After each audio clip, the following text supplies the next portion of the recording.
This is the Coach Tom Anthony Show on your home for Pitt State football. To the near edge, and he's buried. Jordan Rogers was not fooled. Drops him back at the 11-yard line. Highlights, insights, and what's next for Pittsburgh State. Jalen Fuchs, far side return for Pitt State, has a sideline. Jalen Fuchs is going to go after a block punt for a safety. Pitt State special teams strikes again. Fuchs with a first career touchdown. It comes via kickoff return. It is 22-7. You got to be kidding me. Here's the voice of the Gorillas, Eddie Lomshek. And say it with me. For the third time in 4 years, Pitt State MIAA champs. Good Monday, Pitt State fans, and welcome to our playoff edition of the Coach Tom Anthony Show. Eddie Lomshek along with Pitt State head coach Tom Anthony. You may be with us on our flagship 100.7 or through the KSHQ app on this Monday following the Gorillas win over Northwest Missouri State and Kansas City on Saturday. Video installment of the show will be released noon Wednesday through the Pitt State Athletics YouTube channel. Coach Anthony, you guys go to Kansas City, play Northwest Missouri State in the regular season finale, and thankfully being on a neutral field and you're moving that game. It was a home game for the Gorillas, and we're going to go back there next year. They're moving a home game as well. But if you're going to do that, you want the game to have everything riding on it that it did. So talk about your guys handling the different environment and coming away with a hard-fought win. Yeah, it was incredible, man. I thought our guys did a great week of, had a great week of preparation leading into it. We kind of treated it for what it was, and for us, it was a playoff game. Yeah. I mean, we knew we had to win to have an opportunity to continue our season on. And then on top of that, also a conference championship on the line. So we kind of approached it as, it's a win or go home kind of game for us. Kind of treat it as kind of round one of the playoffs. And again, just the guys poured everything they had into it, and that was kind of our message all week. Is that's what it was going to take. And they just came out and played their tails off and fought the whole game against a really, really good football team in Northwest Missouri. So glad we could go up there. Environment was incredible. Stadium was in great shape, and it was a really, really cool atmosphere, I think, for both teams. Yeah, 18,000-seat soccer stadium, natural grass, which we talked a little bit about in pregame, paid attendance a little over 12,000. But, talk about what did you guys do Friday? You go up there, did you get to walk through the place and kind of get a feel for it? Yeah, we got there. We went straight from here right to the stadium, and the players just got to walk around on there for about 30 minutes or so. We didn't really practice up there. The kickers did kick on the grass just to get used to it a little bit because it was kind of new for them. But obviously moved our practices during the week over to Pitt High School on Tuesday and Wednesday just to get some work on some grass. So I thought our guys handled it really well, and kudos to their folks up there. I mean, that field was in just absolutely incredible shape, man. And even after the game, leaving the stadium, walking to the bus, I'm walking across the field looking down, and it's like, man, how you wouldn't even know when we played a game on there. I mean, that's how good that grass turf was and how well kept it was. So it was an incredible venue. And I think our guys really enjoyed playing up there. Home of Sporting KC, Major League Soccer, had some overhang over the seating section. That seemed to add to the echo a little bit. Oh, yeah. That was incredible. Yeah. It was so cool. All the sound just kind of reverberated right back down to you onto the stadium. And I think one of the really cool things for me, it was kind of the first time I'd ever seen our intro video. Yeah. Before we came on we'd left the locker room and we were kind of in a little holding area, but I could see on the video board, I'd seen a video of it preseason, but to see it right before a game, right before you run out and to hear all the crowd, I kind of got goosebumps just being able to kind of see that, and just kind of being involved in that for the first time was really cool for me personally. Make you want to run down to an opening kickoff one more time, right? For those of us that think we still could, but regardless, you go up there. And you mentioned conference title. Northwest had already clinched a share. I thought we were both going to be in the playoffs regardless of the outcome. But with a chance to play for a home game and needing to get a share of the conference title, I was hoping maybe that we had a little more sense of urgency. Did you get that feel from your guys during the week? Yeah, I mean, like I said, we approached the week like it was a playoff game, and I told them, there was no choice but to have the utmost urgency because I kind of was taking the approach of it was a win or go home game for us. I mean, to get into our playoffs in our region at 8-3 was going to be really, really kind of a long shot. So I kind of knew we needed to win that football game to get in. Knew if we did win, we would probably host a home game, which was kind of more motivation, right. As well as knowing that if you did win that football game, you were probably going to host a first-round game. So to be able to get our guys, at least one more game back home in the jungle in front of our fans was pretty cool as well. Yeah, and it ends up coming to fruition because you talk about that with 3 losses. Region 1, 3 teams get in with 3 losses. Another region had 2 teams with 4 losses get in. It's amazing how the MIAA draws these assignments that you just kind of laugh when you see some of the other things. That not that those teams aren't good and capable teams, right? But 3 losses, not very often will get you in with our region. So conference championship, that is absolutely a goal of every team in every sport at every level. You want to win your conference because everybody's proud of their conference. We talk all the time, of course, about the MIAA. We feel depth-wise it's usually one of, if not the best in the country. So the old saying, it takes a village. So talk about after losing your conference opener, forget the 0-2 start, Central Oak, bad taste in your mouth, was not a very well-played game from an execution standpoint necessarily, but talk about this team rallying and bringing a share of that title home. I mean, super proud of our guys, and we addressed that right away, and just what the things we needed to change after those first 2 losses, within our program and within our walls right there in that building. But I think the really incredible thing and kind of what makes this place so special is, man, just the outpouring of support you still got. Hey, coach, man, kudos to you guys for scheduling, this early season schedule. Stay with it, keep plugging away. I think that was really cool just to see the support that we still got from the people in the community, and that helps, right? Yeah. I mean, when you're down and you're knocked down, and you have people in your corner that continue to feed positivity into you, that continue to have your back and continue to support you, I don't think people realize, how positive that can be for a coach, for a coaching staff, and for players too as well. For our players to still feel that support and that love, from the community. Obviously as a head coach too, it helps when they still support you. Don't boo you out of noon Rotary for coming to talk and you're 0-2. Right. But if you go to that point in the season, Grand Valley State, hard fought win. Fort Hays State, come back in the fourth quarter win. So the winning streak aside, talk about those first 2 wins of the year and just what kind of tone they set for this team. Yeah, I mean, I look at us now. It's like, man, we're battle tested. Right. I mean, we've gotten our teeth kicked in. We went up to Ferris State. We lost a close one to UCO. We were in a battle against a top 5 team in the country at the time against Grand Valley, and actually went down in that game in the fourth quarter and fought our way back.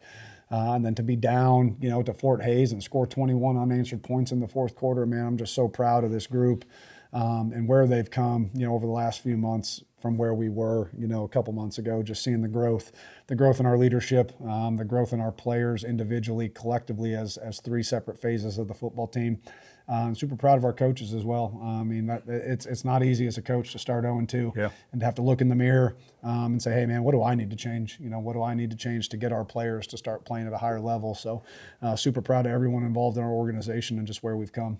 You mentioned the organization because you have to have players that are bought into giving you a look on scout team during the week, strength conditioning staff, support staff, D-op, whatever it is. So when you talk about the organization, I mean, you throw a blanket over it. How many people are you talking about? A bunch, right? Oh, you're talking about our medical staff, our head trainer, Kevin Kalm, and his assistant, Kyle Willard, do a phenomenal job of getting our guys, back and ready to roll throughout the week. Our team docs, Dr. Safuda, Dr. Sorrell, all they do for us. And then the strength staff, obviously, with Cody and Devin. We're truly blessed here, to have the support staff we do from that side of it. When you take away the actual footballs and X's and O's, all the other stuff that goes into it. And then obviously the support of our administration as well. We're pretty lucky to be here. You mentioned coaches because you, of course, are absentee husbands and fathers during the season. And one of my images from Saturday, I jumped to the end of the game. You guys win the game, the handshake line's over, and I see your daughter jump into your arms, and then your son and wife eventually get there as well. So how gratifying is that at the end of a regular season to win a share of the league title and just be able to exhale for a minute with your family? Yeah, man, it's they're special. It takes a special person to be a coach's wife. Yeah, it is. I'm lucky, man. Lot of time away. I can vouch for that too, and it's not near the time during the week these guys put in. Like I said, absentee coaches and fathers, and so that's part of it, and that's part of the buy-in it takes. So you have to fast forward now to playoff mode. As much as you want to enjoy Saturday because you win a share of the title, you're back in the playoffs, which is a goal of every team. Talk about having to reset the mechanism a little bit here on a Monday and not be basking too much in what happened Saturday. Yeah, I thought our guys, I told them after the game, man, enjoy this, right? I mean, you guys earned this thing, and they were all arguing in the locker room, which bus the trophy got to ride home on. Yeah. So I told them, hey, it'll start with us on the defensive bus, and I told them halfway home, I'm gonna have the bus driver pull over and I'll walk it back, and they didn't believe me. So I tell our bus driver, hey man, we were probably about 20 minutes north of Fort Scott, and I was like, hey, next exit ramp, pop off, I'm gonna run this trophy. He throws his flashers on, pulls off on the side of Highway 69, throws his police lights on behind both buses, stop, I get off, I run the trophy back to the offensive bus, they start going crazy. So, you got to let those players enjoy that, man, because they work so hard, to earn that, and it really is earned. Like I told them, enjoy that thing, Saturday night, but when we come back in Sunday for treatment, it's back to work and it's another week, and you got to treat it as such, right? I always tell our guys as you go through the season, man, no one game's more important than another, but they do start to become more meaningful, right, as the season moves on. And they're more meaningful now than ever. It's win or go home each and every week now. So you got to pour everything you have into it, and you can't leave any stone unturned. Well, Gorillas have done their job to get there, and now it's about taking the next step and hopefully playing 1 week at a time. So we'll take our first break. We're going to come back. We'll go through the win over Northwest. Eventually, we'll look forward to this Saturday. Shadron State in town for the playoff game. So we'll do that with Coach Anthony right after this. The Silverback Fund just helps us go above and beyond to be able to be the best in the MIAA. You see it as a financial investment, but it's really an investment in people, which is what Pitt State's all about. We recruit at such a high level. We are competing against a lot of Division I's now. What's going to set us apart and have us in the conversation is the financial part of it. We couldn't have this success without individual donors, without the community support. If you're on the fence about giving, come out to games, look at the athletes, and see what kind of experiences they're getting. Welcome back to the Coach Tom Anthony Show. Eddie Lomshek here with our player segment for this week.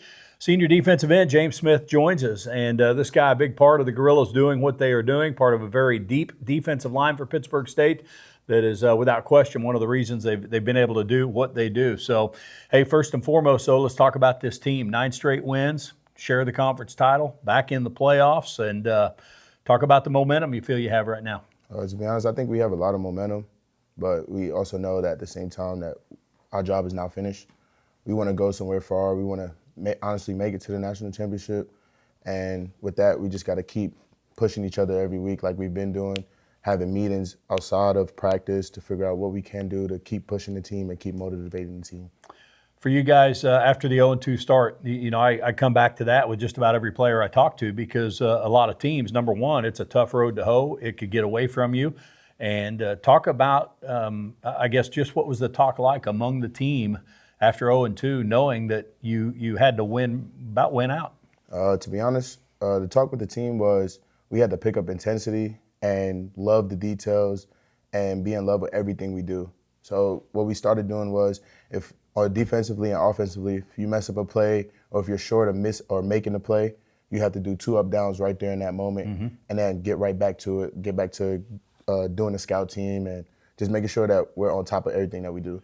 You can't do that without having everybody on the same page. Talk about the buy-in from this team and the connection you feel there is. I could say from the scout team to the starters and to the people who do play, everybody's attention to detail has been really stronger after them first 2 losses. And that's something that you could see it, like everybody is taking pride and is showing up on Saturdays. You see, there's no real drop-off between any players when they do get in the game. It's just things like that we are taking pride in what we do. For you guys defensively, the old saying, defense wins championships, right? Coming off a great game with Northwest. Take me back to the start of the year. You're part of a deep defensive line, and we'll get to that in a minute. But talk about defensively and what it takes play after play after play to achieve what you want to achieve. I could say that in the start of the year, we were still, you could tell a little bit, we were still kind of finding ourselves. And after the first 2 games, we ended up finding ourselves and ended up just grinding hard and being physical, building ourselves on physicality is one of the things, playing fast, 11 hands getting to the ball, and takeaways is something that we were big on, and it's something that we were been emphasizing all throughout the year. Well, it was a pretty big Saturday. 4 of them sure helps, right? But I will say this, those takeaways absolutely forced. It's not like the Bearcats just threw the ball to you guys, and so that was awesome to see. As a defensive lineman, when you get home, say, to the quarterback, right? You run that hoop as a defensive end, you get home. Would you say that's like an offensive player getting a touchdown? Yes. When you get to him? It's a great feeling. Like you hear everybody cheering for you, and then you just know that you getting a sack right there just demoralizes the offense. And they could call holding every play, couldn't they? Yeah, they could. Yeah, they do, and they could have, and they could have called more on Saturday and all that sort of thing. So, second-year player for Pittsburgh State. Yes, sir. Being your second year, how do you see your role on this team?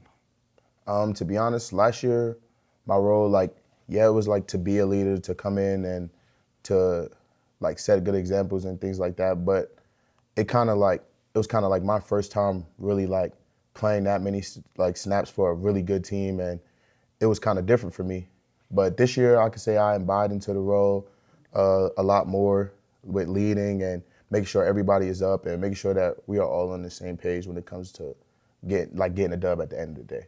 James Smith with us, senior defensive end on our player segment of the Coach Tom Anthony Show. Pitt State off the win over Northwest Missouri State clinches a share of the MIAA title back in the national playoffs, 9 straight wins since that 0-2 start. You're from Georgia. You came here from Butler Community College, is that right? Yeah. Yes. So talk about going from Georgia and ending up in Kansas. What was that like for you? I would say originally I'm from New York. I'm from Brooklyn. I moved to Georgia to play football there. I got recruited to play football there.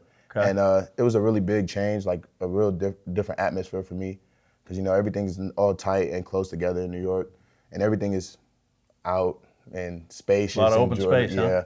And that's one thing, but living in Georgia made it easier a lot to be in Kansas a little bit because it kind of used to being in the open space, being in the open area, and not really having too much to do but the thing you came to do, which is football. So do you have family back in New York that follows the games? Yes. Able to follow the Gorillas? What do you how many of them have been here? What's that like for New Yorkers to come to Kansas? Well, I could say my family that still lives in New York, they mainly watch on on the computer or on the TV and things like that. They don't really too much commute, but for my family that I travel with to Georgia, they've been to 3 or 4 games, and they say that the atmosphere is amazing here. Yeah, you kind of wonder about culture shock, right? You go from New York, and I've been to New York City, and everybody should go to New York once in their life, see that thing there, and so that's pretty cool. So defensive line-wise, how about the depth? How big of a factor is that for this defense? To be honest, it's a really huge depth. With the defensive line, there's really no drop-off. Everybody comes in, and everybody does their job. Everybody makes plays, and that's something that when you have a D-line like that could come in and do that, it's going to be trouble for a lot of offenses that play us. So you guys take this momentum into the playoffs. You mentioned not wanting to be done. You get one more home game, right? Take me through the mind of a player. You walk out of the Plaster Center, that gorilla walk. What's that do for you in pregame? To be honest, it gets everybody going. Yeah. This is your time to step out with your brothers and go do what you've been training to do your whole life. So it's just a great feeling to know that you're about to play in front of fans who love you and just want to see you guys go get a win. And with that, you get into the playoffs. As an athlete, as a competitor, talk about playing in a single elimination tournament. To be honest, it's going to be the tension is high. Everybody wants to compete. You're going to want to compete at a high level, and nobody wants to go home. So you're getting the team's best, and you're giving your best at the same time. So it's just fun. And with that, you're getting to play somebody new, right? We haven't played Shadron but 3 times, and it's been forever. Nobody on either team has any connection. So after 9 straight conference games, talk about getting to play a new opponent. Honestly, it's fun, and it's also going to be a challenge because you get to see somebody different, but at the same time, you're not familiar with what they do. You don't have as much film as you usually will, have on them. So it's kind of fun to see what team makes the most adjustments to how others will play, to how the other plays. So we sit here and put this show together on Monday, and again, video installment released at noon Wednesday through Pitt State Athletics YouTube channel. Talk about practice this week. What are the most important things Tuesday, Wednesday, Thursday to get yourself ready? To be honest, treatment is number one. Make sure you are getting your body healthy and back right to go perform at a high level on Saturday. Also, throughout the week, you got to make sure your attention to detail is strong, and everything that you're doing within, when going against the scout team or just when going against the offense, which is good on good, you just got to make sure that everybody's on the same page and everybody is competing. You don't want no drop-off. You don't want nobody not competing, not giving their all, because you don't make the team better that way. Well, I don't have any doubt this team has proven they can do those things and more, and we'll hope it translates to Saturday. Defensive end James Smith, thanks for being here. Well done on our player segment of the Coach Tom Anthony Show. Coach will rejoin us on the other side of the break.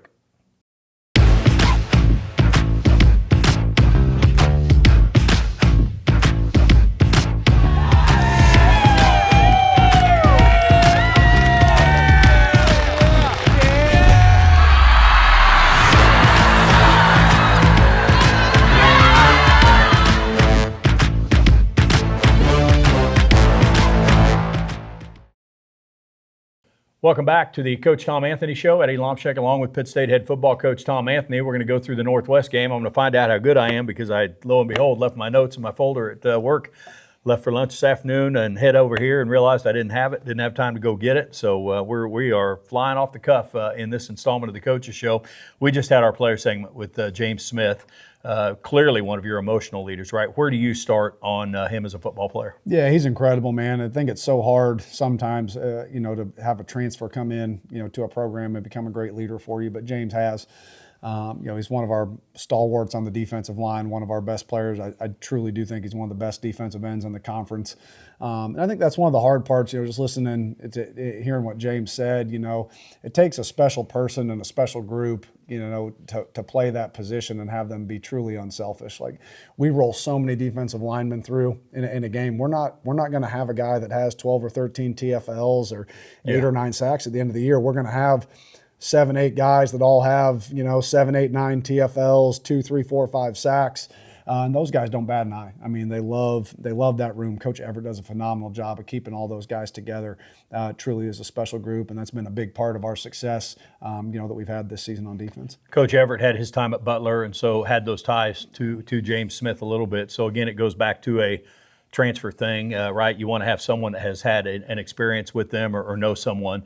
So with that, what do you recall about James Smith as far as looking at him as a junior college player and how that might translate to our level? Yeah, I knew that he was super, super explosive. And probably the one thing that probably, kept him from playing a higher level of football was probably just his height. Yeah. But man, he's a special player for us. Very dynamic as a pass rusher, but is so physically strong that, there's no drop off in the run game. And I think that's what makes James special as a defensive end, because sometimes, especially at our level, you probably get one or the other, right? Okay. One guy that's a really, really good pass rusher, but maybe not great against the run, or a guy that's really good against the run but isn't quite as dynamic of a pass rusher. But James has the ability to do both for us, and that's, I think, what makes him one of the better defensive linemen in our league. And with that said, I know he had an ankle injury earlier this year. It was a little more significant, but, I think you and I talked last week, you get to this level, everybody's sore, you have nicks and dings. How about the way he's battled through that this season? He's been incredible, man. I think he had a really, really bad high ankle sprain, and he's a guy for the last month or so. I mean, he has to walk around in a boot. I mean, so this is the first day I've seen him not in a boot.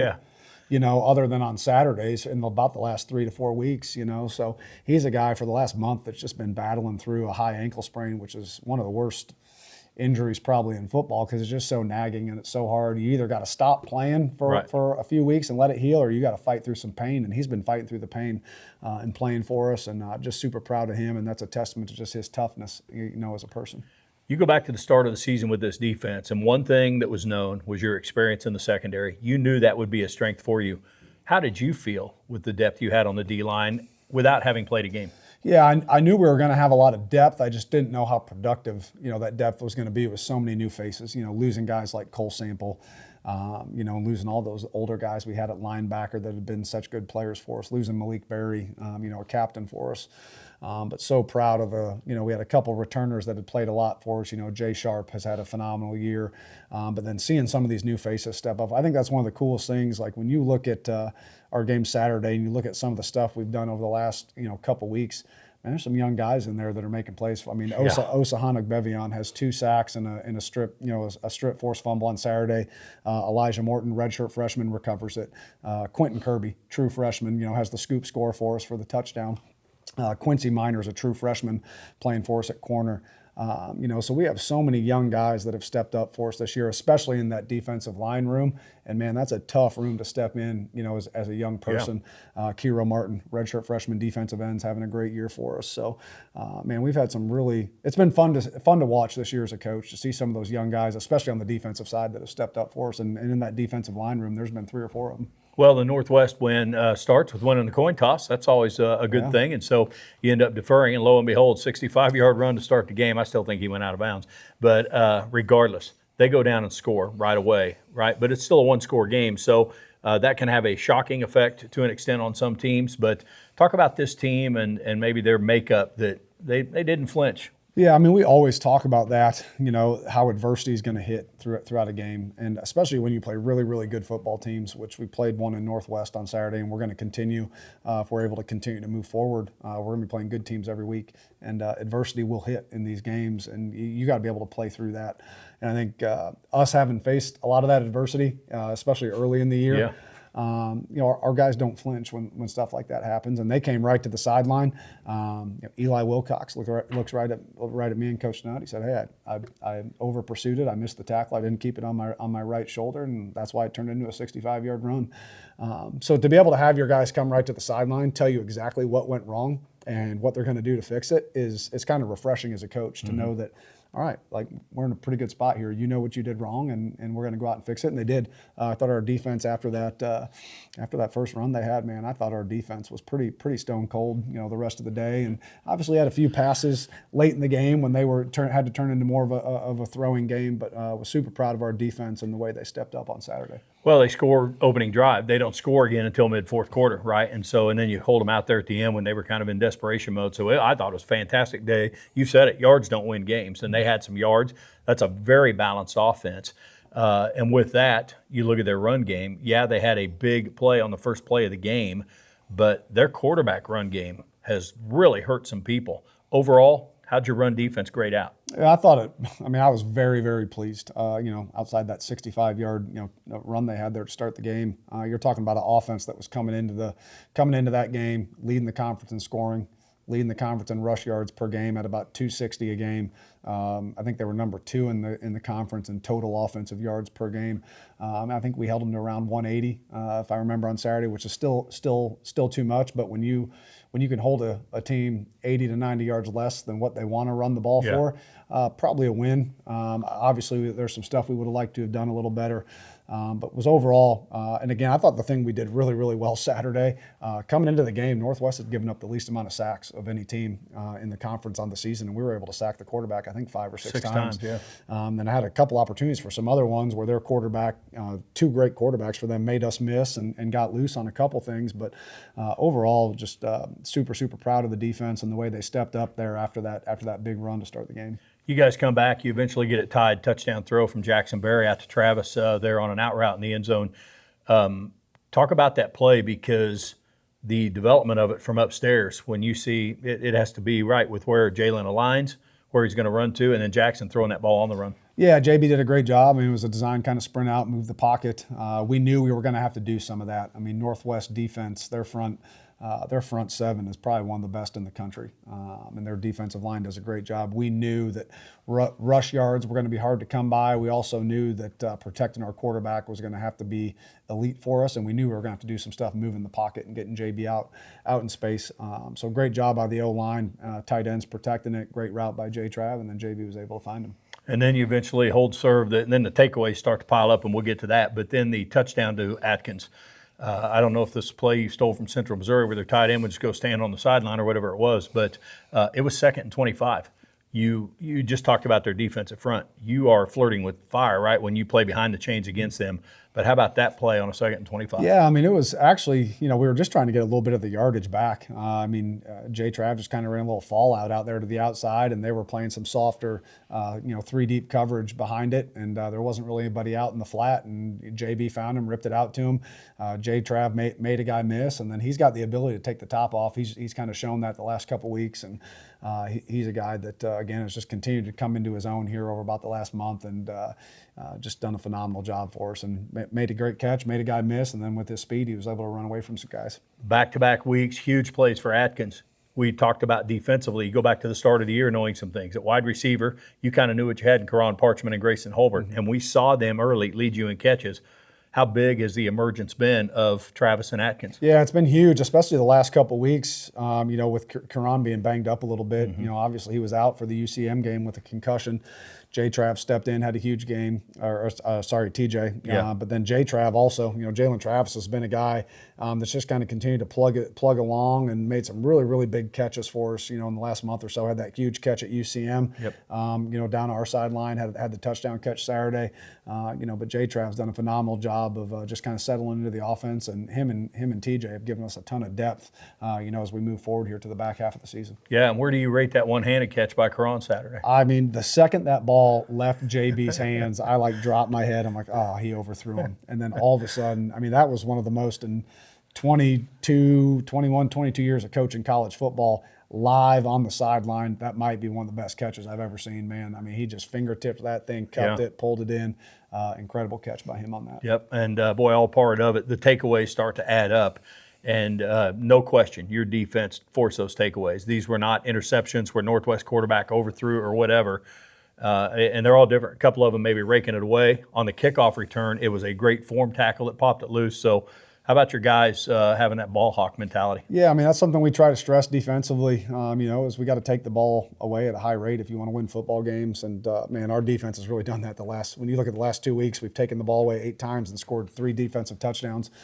So when your defense can take the ball away at a rate like that and even put some points on the board, you're going to set yourself up to win a lot of football games. And our defense is going to continue to need, we're going to have to keep doing that if we want to keep winning football games. And the scoop and score by Quentin, obviously kind of a nose. I think we talked earlier this year, somebody had a pick 6 for you, Christian Cross maybe, and what are you looking for? But in that situation, there was not as much resistance between him and the goal line, but those defensive players get a chance for a non-offensive score, as we like to say. What a deal for them, huh? Yeah, it was a great job by Q Kirby at grabbing that ball when it was on the ground, and great job by a couple of our guys. Antoine Nunn was kind of leading them down the sideline. Their quarterback was about to catch Q, and Twan kind of peeled back and got in his way a little bit.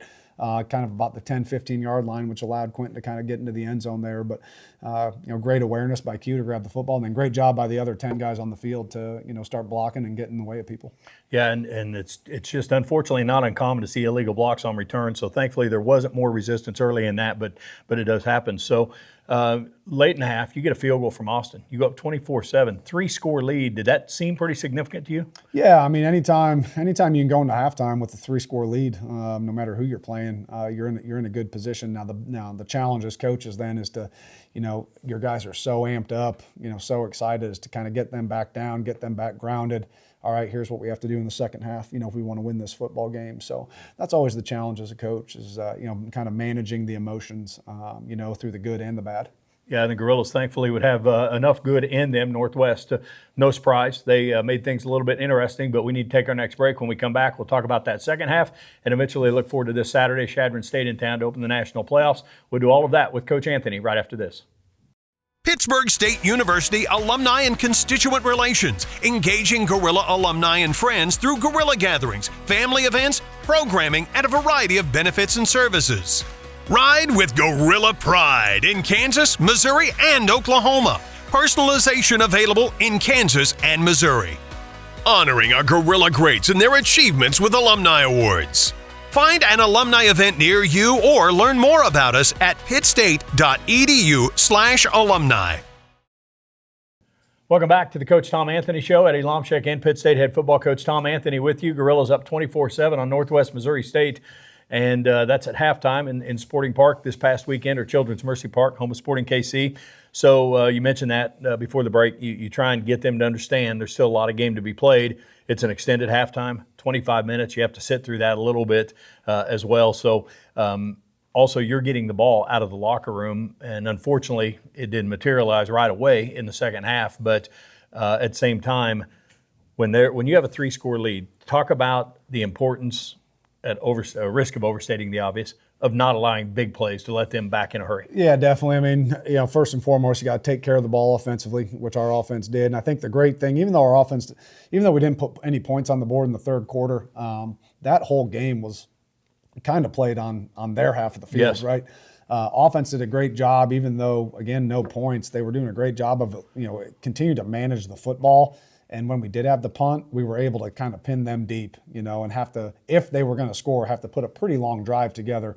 against our defense, who was playing with a lot of confidence at that time. So I thought the offense and defense and special teams, all three phases, kind of did exactly what we needed them to do there in the third quarter. Up 24-7 at half, and you come out of the third quarter 0-0. Well, shoot, now you got a 3-score lead going into the fourth quarter, and you're in a pretty good position.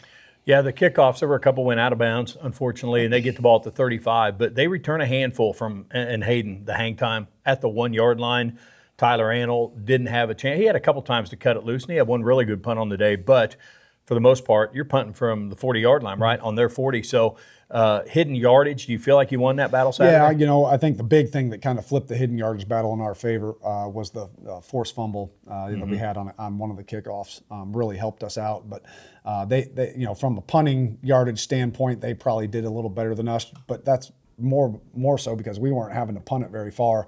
A lot of those punts, Tyler, we were tagging those with pooch punts, and he was kind of trying to hang them up there and force them to have to catch the ball on the 10 or inside it, and I thought he did a phenomenal job all day. And then the one punt, he really cut loose. Austin O'Hara runs down there and makes a great tackle. We tackled him inside the 5-yard line. So again, overall, I thought the punt team did a great job all day. Kickoff coverage team was solid. Obviously, we can't have those kicks going out of bounds like we did a couple times. But when they did want to return their kickoffs, I thought our kickoff coverage unit did a great job. St. Paul Flash, Austin O'Hara with his second tackle of the season. So that give a shout out to all the Indians fans over there in St. Paul.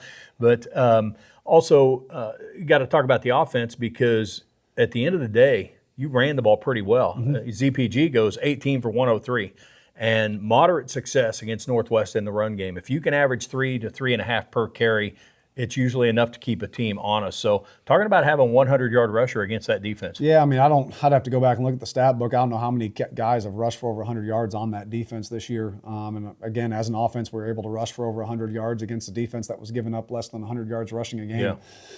So for us to have the ability to establish some semblance of a run game was huge, because then again, I think that opens up then some of that vertical pass game that we were able to hit and capitalize on. So great job by the offensive line, the tight ends, Zamari, Cleo.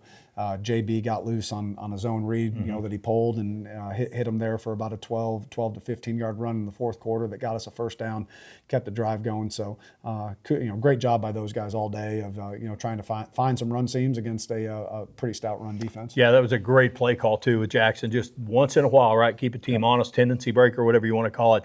You mentioned the receivers, some vertical pass game, and we talked about it earlier, the depth you've developed there.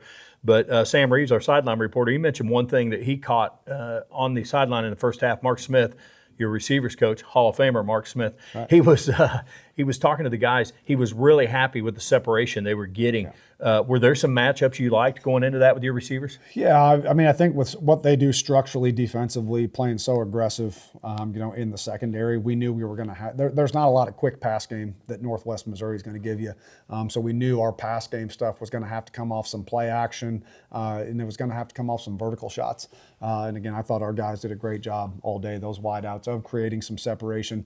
A couple PI calls maybe that didn't get called. Coach Anthony got a flag thrown on him. Well, I'll get to that. For one of them. So, but overall, man, I thought the wideouts did a great job, executing what we're asking them to do on Saturday. Yeah, one thing about it, you win good games, you win big games. Number one, you can't beat yourself. You had 6 penalties first half. I don't know what it takes to get a PI called or a holding called. Blake Carr, I think he's still looking for his left shoulder pad after that last series. I'm not trying to get you to say anything you're not supposed to say, but talk about it just, I guess, in athletics. How much of that is just kind of a life lesson, having to handle some things that you can't control? Yeah, definitely. And, obviously, I apologize to the officials. It was a PI. I watched it on film on Sunday. And I normally don't. They're refs, man. Like, they're out there trying their best, and they're going to miss some stuff, and that's part of the game. But that one was a pretty bad miss, and I let them hear about it, and I probably should have handled it a little better. But yeah, sometimes as a coach, you got to stand up for your players in those situations. And I think the coolest part was Karan came up to me, kind of right after that happened, because it was on him. And he's like, Coach, thanks for having my back. I'm going to get it back. Yeah. And then he makes that one-handed catch. He comes over and he looks at me and goes, I told you I'd get it back there. So, that's part of the game. And part of us as coaches too is being that example. Like, we got to control our emotions as well. And I probably didn't do a good job there in that situation. One thing about the second half too, you had the ball to begin it. We touched on that. You don't do anything, but they don't score either. They go for it on fourth down. They're down there in that tweener range. Field goal, it would make it a 2-score game, but I think it was going to be a 50-ish yard field goal. So talk about that turnover on downs, their first series of the second half. Yeah, it was huge. It was a great stand by the defense, but we also knew coming into that game, man, like even leading up to that game, they had, Northwest as an offense, I think they led the conference in the regular season in most fourth down attempts. We knew when they crossed the 50, they were going to go for it a lot on fourth down. So it wasn't surprising to me or to us that they did go for it right there. We knew coming in that, once they crossed the 50, from about the 50 to that 20, 25 yard line, they were going to have a 4-down mentality. So that was something we had prepared for all week. And also their first touchdown on that drag route. They run a lot of crossing stuff, that fine line you walk between rub routes and pick plays, right? All that stuff on the goal line. And so they run that. With your defense, number one, you want to make them earn it down the field. But number two, talk about the challenges, and depending on what defense you're in, but of a team that just drags the heck out of the middle like they do. Yeah, you got to find that happy medium of when you want to play man coverage, because that's what you're risking. And, they got us right there. It was a great play call, great scheme by them. We were bringing a pressure. Had we just kind of covered that guy for about 1.5 seconds longer, that blitz probably gets home because we had a guy come untouched. But great job by them. They ran that little rub route and got their guy free, and the quarterback made a great throw to him. Well, in the last series, there was a play like that. They ran one going away from our sideline. You could see it from upstairs, and I don't know, it must have been a zone or you guys switched something, and that quarterback looked, and you could just see the panic on his face when it wasn't there. So he didn't know what to do. So good adjustment there. And that receiver you're talking about, he's a dude, 6'3", 220, K-State transfer. So yeah, the other team as well. One thing with Northwest, when you talk about their receivers, I don't know how many catches their tight ends had. They rotate 3 and 4 running backs. One guy was coming off an injury, maybe didn't play as much. But when you talk about trying to prepare for a team, talk about that with just the sheer number of personnel they make you account for. Yeah, I think you got to prepare more for the scheme than you do the player. Some teams are going to have just a dude. It's like, all right, we got to stop this guy. Northwest does such a good job of rotating so many different guys in there, and they're so well coached. You're talking they play 3 to 4 different tight ends, 5 to 6 different wide receivers, play 2 quarterbacks. There's 3 running backs. So you kind of have to prepare for the scheme and what they want to do, more so maybe than, like they got, like last year, UCO's wide receiver, the Terrell Davis kid. Like, we got to stop that guy. Like, that guy's a dude. And they have some very, very good football players at Northwest, but they have a lot of them, right? So you kind of have to, all right, who do we want to stop and what do we want to stop? And then you kind of got to start to put your game plan together, with that in mind. So eventually you get a field goal to go up 13. That's pretty big because now they need 2 touchdowns. And so again, I don't know how much time was left. Austin kicked that ball because, again, I forgot my stuff. But regardless, talk about as a defensive mindset now, you don't want to just sit back and play complete prevent. So you're up 2 touchdowns, 5 minutes to go. They're going to be throwing it every down. Talk about the decision there on the balance, I guess, between rush and cover. Yeah, you got to be careful. You got to make them drive, right? 1 touchdown isn't going to lose you the football game, but you just can't let them score quick, right? So it's what do we like? What's been working for us? And then you got to try to find a way to just give them a different picture every now and then. You can't sit in the same coverage in the same front, or they're just going to keep picking you apart. So you got to have the ability to adjust and jump into some different coverages, some different looks up front. Then you just got to make sure you're putting your guys in a position where they can have success to do what you want them to do, right? And we knew we didn't want to give up a quick score, so we knew we wanted to make them drive it and work for it. So then we got to be able to put a call in there that's going to allow them to do that. Obviously, on that last series, a meaningful series, you suffered the loss of Antoine Nunn on just a gruesome leg injury, and so you see that, and yet at the same time, they have a 1st and 10, and it's a very meaningful situation in the game. So talk about the mindset of your players there of seeing a fallen teammate and then having to get back into game mode. Yeah, obviously it sucks for Antoine, and just what happened with him is a non-contact, just playing it, his knee kind of buckled on him. But I think part of when that situation does happen is all those guys get over there. You get a chance to kind of talk to them a little bit, calm them down, calm their emotions down. But you also get a chance to talk to them about the situation they're in now, right? And what you're thinking as a coach, what I want to call here. But man, like those guys were so motivated at that point to finish that game on a high note for Antoine, right? When you see that teammate, Antoine Nunn, a 6th-year player for us, oldest guy in the team, been in this program, poured everything he has into being a Pitt State Gorilla. So you could kind of see the emotions for all of our players and coaches, when that happened. And man, boy, our guys came out and 4 straight plays and game over. Yeah, and one thing I will say, as he's being driven off, your defense, somebody led a player meeting right there. They were about the numbers at the 10-yard line because the ball was on the 12 or 13, and somebody had a defensive huddle right there. And there's everybody on your defensive 2 deep huddled around whoever it was, and that was awesome to see. And then they don't gain another inch, 4 straight incomplete passes. So the field gets a little compressed a little bit there. And again, do you bring pressure? Do you risk man-to-man and those drag routes, whatever it is? But how about the turnover on downs to seal that game? Yeah, incredible. Just the way those guys rallied around each other, rallied around Antoine, after that happened, just to finish the game out on a high note. And, with the situation Northwest was in, you kind of knew they had to throw the football, so that kind of helps you as a defense to know what you want to call. But, again, just proud of our guys, just the way they went out there and finished that football game. Yeah, and it takes all levels, right? Pass rush, linebackers in their drops, and secondary guys knowing what's around them, and it was a fantastic stand for the Gorillas. And so seals a win for Pittsburg State, get share the conference title. You knew you were going to be in the playoffs. Now you know you're going to probably have a home game, and all those emotions come to it. And so great to see. And now it's time to flip the switch and go back to work this week. Shadron State in town. We'll take our final break, come back. We're going to talk about the playoff game in Pittsburgh this Saturday. We'll do it with Coach right after this.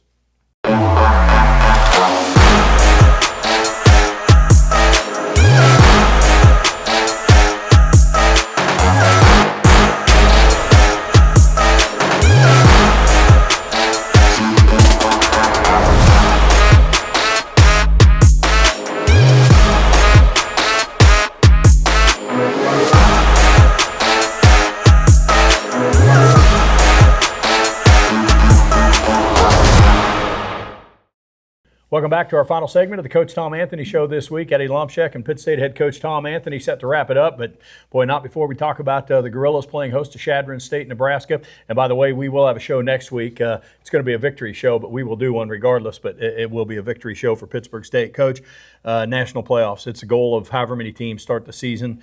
And again, to overcome an 0-2 start, Chadron's done the same thing, right? They played a 1AA, Northern Colorado to start, and then they lost their non-conference game to Nebraska Kearney.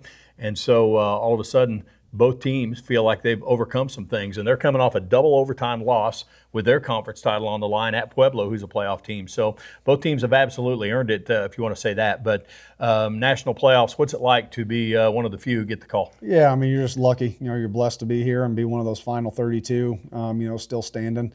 And, again, just credit to our players and coaches and everyone in the organization, to overcome that 0-2 start and to battle back to where we are now. A lot of work, a lot of effort, a lot of time went into that. It's the expectation at Pittsburgh State. National playoffs, of course, nothing new for the Gorillas, but what's it take? We talked earlier about all the network of people and all that, but within the frame of the teamwork, talk about the culture you have to have in place to achieve that goal consistently. Yeah, I mean, you got to be able to – your culture has to be strong enough that when adversity hits, the culture wins. And, so we had a lot of adversity hit early in the season. And we had a lot of adversity hit in some games, throughout our season. So I think having the leadership we do, having the types of players we do, having the types of coaches we do, I always look at that, man. Your culture is strong if your culture can defeat adversity when adversity presents itself. And I think our guys and our coaches and everyone in our organization has done a phenomenal job of that all year. And obviously a home game for Pittsburgh State, so make sure you get your tickets as we do this show on Monday. Ticket office open 8:30 to 4 through Friday, and you can look into that. Go to PittStateGorillas.com. They put out a release regarding playoffs. It has all the ticket information in there. Really need Gorilla Nation to show out for this one. So back at Kearney Smith Stadium, Shadron State, I talked about this with James, a new opponent for the Gorillas. Had played them. It's been however many years, so nothing new on them or nothing recent on them as far as head-to-head a little bit. So what's that like, getting to prepare for a non-conference new opponent? Yeah, just like James said, there's challenges that present itself. It's different when if you're going to prepare for an opponent within your league who's had the same head coach in place for maybe 6, 7, 8, 9, 10 years, same offense, same defense. There's some familiarity. But when you go to play those non-conference games, really all you got to do, man, and especially you lose the late week preparation. Our GAs can't start breaking down the film on Thursday, Friday, right? Because we don't even get that. We didn't even film exchange till after the selection show, on Sunday. So now all that film's coming in late last night. We're going through all of it. GAs are breaking. You're deciding what games you want to break down. So all that preparation time is compressed a little bit, So that part's fun though. I love getting to play people that you don't normally get to play, and just watching Shadron on film. Last night into this morning, man, they're a great football team, well coached. They play extremely hard. They remind me a lot of an MIAA football team. I mean, they want to run the ball on offense, play action pass. They got a couple quarterbacks that are dangerous. They got a really good wideout, balanced, run pass on offense. Offensive line's nasty. They got a couple tailbacks that are really good. Defensively, they present a lot of problems for you, multiple fronts. They bring a lot of different pressure. They have a phenomenal punter, really good kicker as well. So, they're a dang good football team. Just watching them over the last 24 to 36 hours here a little bit, it'll be a great challenge for us. Yeah, we'll all learn more as the week goes on here about that. And, balance, that's what stood out to me. And I've just looked at their stats. Run pass balance, but also play distribution. They're very close to 50-50 in that as well, so they definitely want that balance. When you talk about they might remind you of some MIAA teams, how difficult is it off film to try and gauge their personnel if you say skill level or whatever you would call it? Yeah, they've played some really good football teams. You cut on the film when they played Kearney. Kearney was one of the better teams in our league this year. Then you go, you watch them play Colorado State Pueblo, who's like the number 4 or 5 team in the country, number 2 team in our region. Take them to multiple overtimes, in that game. So when you can see them match up against some of the top talent in the country, and they're right there with them, winning some of those games and losing some of them in a really close fashion, they're a dang good football team. As your players, you don't want them thinking about, man, this could be my last game. I asked this to Cleo last night after the selection show, and also to James here today. But what's it like to be in a single elimination tournament? Man, it's fun. And, like I said, I feel like we already have a week under our belt, and so does Shadron, too. They're kind of in the same boat we do. That last regular season game was kind of a first-round playoff game for both of us. We needed to win or do really well in order to get into the playoffs. So hopefully there's some familiarity with our guys, our players, and our coaches from a sense of urgency standpoint. But I'm so happy that we get to come back home, and we're guaranteed at least one more game, at Kearney Smith this Saturday.